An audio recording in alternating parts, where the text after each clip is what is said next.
All right. And good morning, everybody. At least it's still morning here for me. It's 11:11. Just working on a few things in the studio this morning. I wanted to make this small video. I put a small short out there and was going to do a full video, but I think it's better to talk about this in a podcast. This is basically just my opinion of HeartMath, that institute or organization. We're going to talk a little bit about that today and the numbers from some of that stuff and why I think HeartMath, first and foremost, is bunk, in case a lot of you guys don't know. It's not that they're not, some of their stuff isn't legit. It's that a lot of people see HeartMath, they see those two words, and they think, oh, this has to be purely scientific.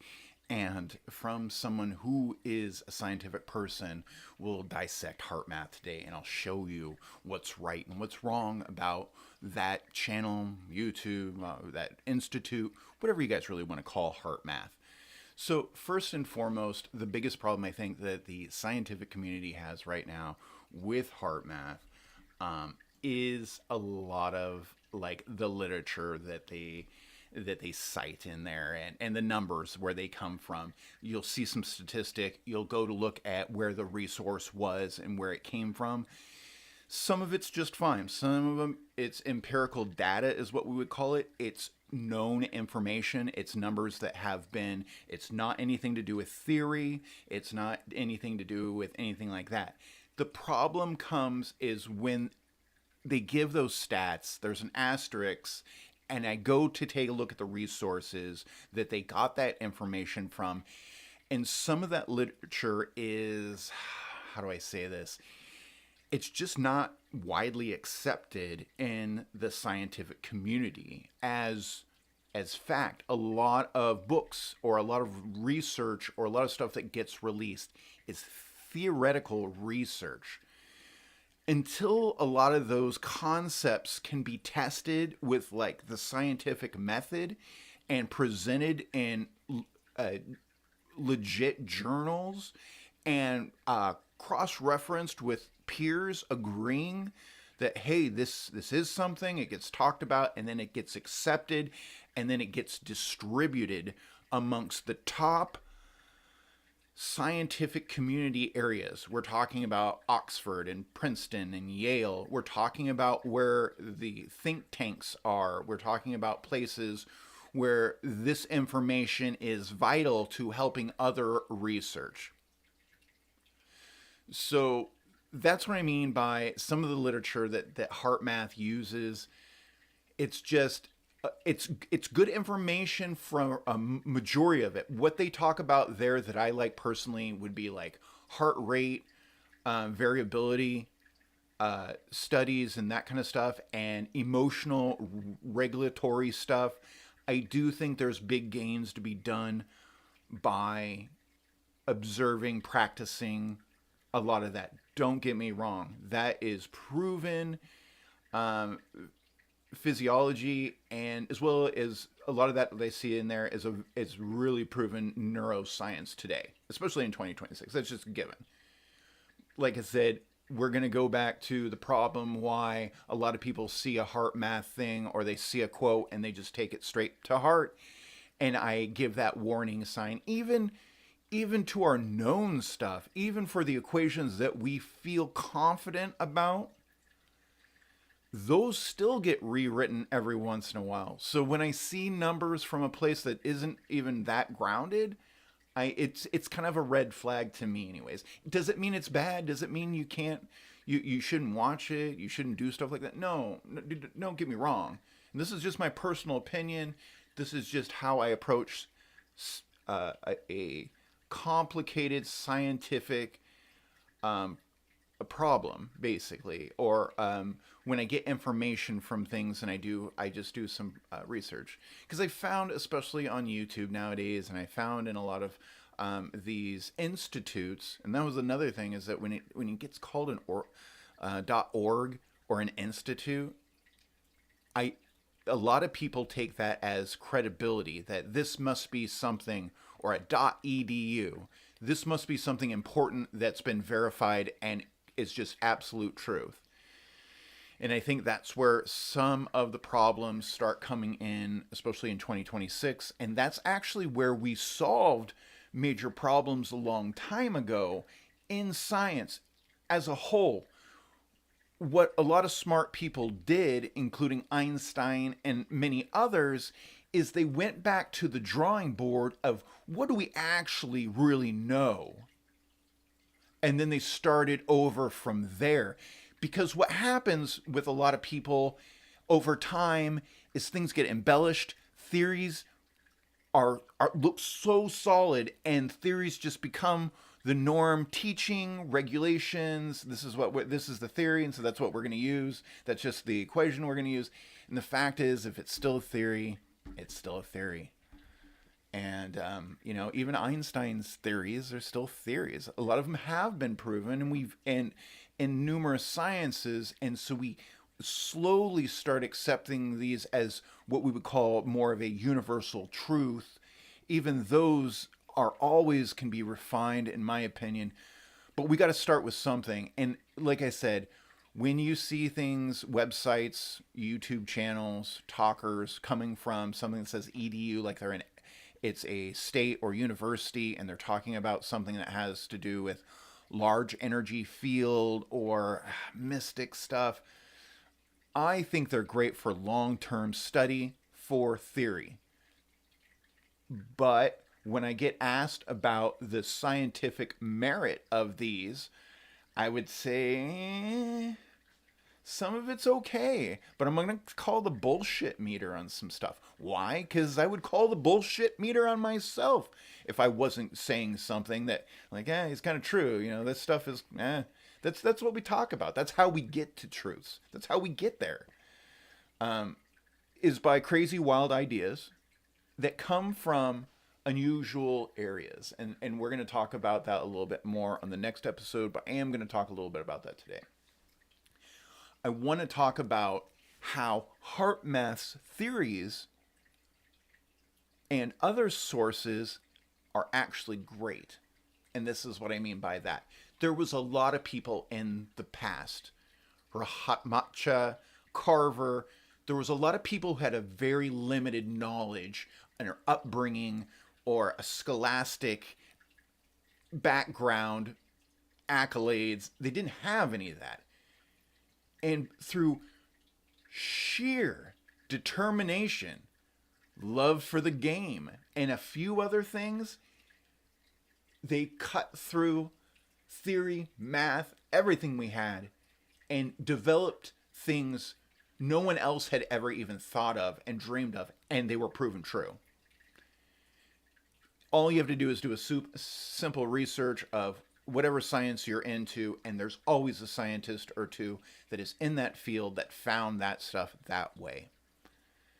And in that respects, I do see mysticism playing a part in real science. A lot of it has to do with the beginning, where the ideas came from, where the emergence comes from.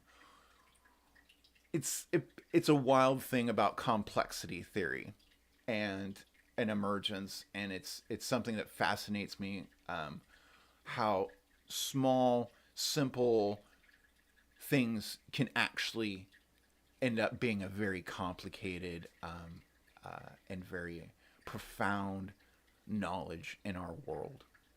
And some are really extreme like that, some are very little, but it's always a real fascinating thing to find out the sources of where some of this comes from. Well, where did we find that idea about that? Well, somebody came up with it. Someone was playing around with this or had an idea about that. There's people have these abilities, I've seen them before, to see things and see patterns that nobody else can see. I give so much credit to a lot of those people right now. I'm still grinding on it. In much respect, I try to do that here on my channel. I don't have multiple doctorate degrees with a full staff and lab to do research, but I never thought that was needed to find something, kind of important or special in this world. I felt that what's more important is what? Sheer determination and the love for the game. That's it. That's where emergence comes from. Complexity. This is where we find where simple things, maybe just a simple human or a simple concept, where does it get evolved? Where does the magic happen? And that's one thing that I'm going to be discussing a little bit more going through 2026. We're going to be talking about emergence, complexity theory, why I think everybody out there has the ability to come up with amazing ideas that nobody has ever thought of and actually help our world and expand on things and maybe come up with some ideas outside the box that nobody's ever thought of. So I try to come on here. I do this channel. I'm hoping that I inspire someone at least one point to go down some of these rabbit holes and take a look at some of this stuff. I find it extremely fascinating. As soon as, HeartMath was definitely one of those that I was starting out, like, when I read their stuff and I saw their references, and man, I wanted to hate them. But it brought me back around to this full circle about, well, where do these good scientific findings come from? Well, it comes from the theories to begin with, and the theories end up becoming, so there's a place and a part for all of us in this. And I think that's so much true when it comes to society. I hear sometimes talking about people, oh, go back to school, get a job. And I try to tell people that it takes all kinds to make this world. We need the people at the marketplace. We need the people at the grocery store. We need the people at the gas stations. We need everybody. We can't have everybody just go to school and be doctors. Let's be realistic. It takes all kinds to make a beautiful, varied world. With that said, when it comes to research, consciousness study, when it comes to discovering new things out there, whether it's math, science, new equations, theories, you want to design something, you want to, whatever it is, never think that because you don't have the upbringing for something like that, especially in 2026, is going to limit you. I think that you have all the potential to be heard. I think you have all the potential for your ideas to be developed. The only thing I would say to a lot of people coming from, when I was definitely a younger scientist and I had all these great ideas and things I wanted to develop, don't get discouraged if you have to rework your ideas. If you have to, evolve both your theories and ideas and yourself to just make it that much more nicer and cleaner and get it so solidly down that it has to be universally accepted, that's where the magic happens. A lot of people did this and a lot of people changed the world. And I don't feel like it needs to be something so profound. I don't think that, I think that it just requires love for the game and sheer determination. Find out what interests you and never let anything limit you. That's what I got on that one. I think if other scientists had given up a long time ago, we wouldn't have the great discoveries we do. And the play on that is, I think if we had more people that believed in themselves and were given more tools, I think that we'd have more discoveries as well. And I'm willing to bet more of the outlining, outfringing ideas that are really going to change the world, that are waiting for us, are going to be more discovered by people willing to think more outside of the box and come up with these extreme ideas and willing to test them, willing to spend time on them, willing to evolve them. If things aren't looking great, play with it. have a time in life. It's about learning, it's about loving, and it's about showing and caring. And some of the biggest contributions, I think, can come from something like this. So that's what I got. I was talking about HeartMath today. A lot of people taking that as some real facts, and there is a lot to be loved about HeartMath, the institute. But I always put that disclaimer. I want people to really know the truth, and I want people to understand that any of these companies out there right now, everything should be double checked. If you're a true scientific person, as far as, I went to look at their references, and some of the literature was just fine. Some of it, empirical data, I've got no problem with it. Some of it, when I went to go look at it, was from sources I would call speculative, theoretical, and it likes to use a lot of theoretical uses for large energy field and a few other things. We're almost there. That's the thing, is that I feel like they're trying to push us into accepting those, but we're not there in accepting those because we haven't tested them out enough, is where the pushback would be. And the problem with accepting those is that's the problem that we fell into a while ago with science, as accepting theories too much and not going back to the drawing board of what can we actually test with tools. And I think that a lot of scientists would talk about tools and tool developments and measurements and things that we can actually empirically prove before I would be mass producing this out to the mass audiences, putting a name like HeartMath on there, Institute.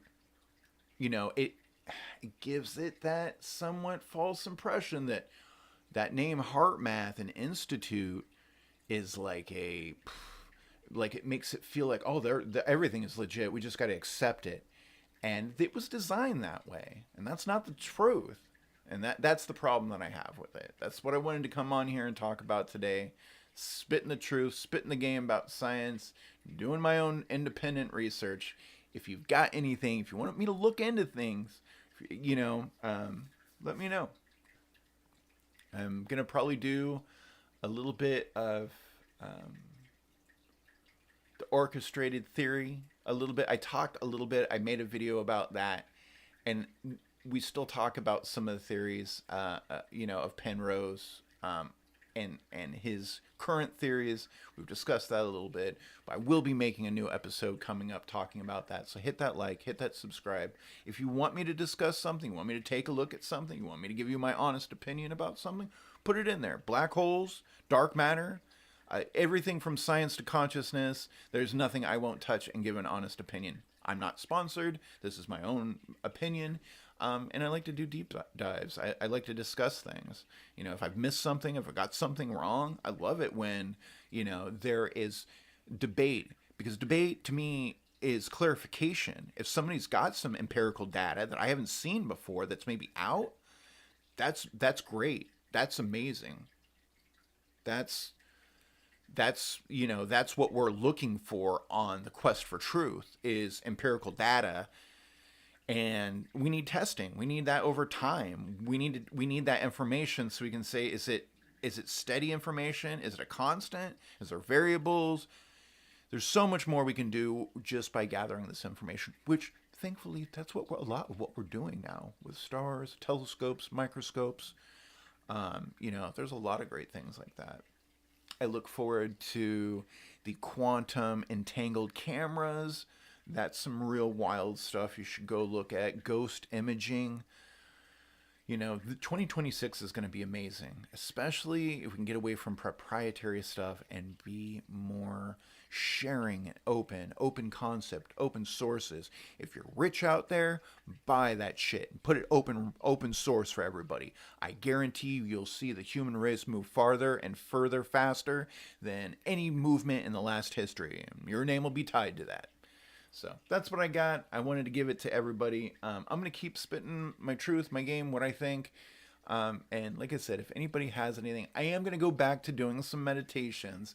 It didn't seem like a lot of people wanted to see it live. I've recorded it, uploaded it so many times, the Bentov one. I am still doing it. But when I do it, I find that I like to be so quiet and subtle. I'm getting so much gains by doing this internal one. My feeling is I might record it, me doing it, and then do a voiceover later of it, what I'm thinking about, what I'm feeling. If you want to see that, hit that like and subscribe. Put some comments down below.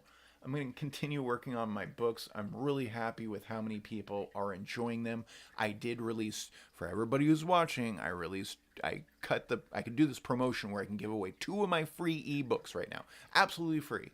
They're down in the description. Go take a look. The best I can ask is give me a like or give me a follow if you kind of like it.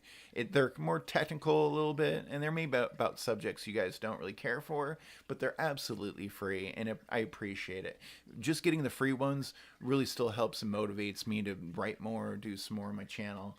I'm really enjoying this. I'm starting out, so you're seeing me doing this on a younger journey. I'm hoping that you'll join me and see me at the end of 2026 and see how the show has developed a little bit. I am a one-man show with almost zero budget. I just have a lot of heart, passion, sheer determination, and love for the game. So if you liked it and I earned it, hit that like and subscribe. I will be uploading this onto my channel later if you want to watch the whole thing in its entirety. I understand not everybody can be here right now. They've got work, they've got school, they're taking care of things. Maybe you jumped in the middle of this channel and you want to see everything that I talked about. This episode specifically was just a podcast type episode about HeartMath, my feelings, and then I kind of went off topic a little bit, how I'm going to do these podcasts. No script needed. Just like I said, sheer determination and love for the game. And as always, you guys have a beautiful day.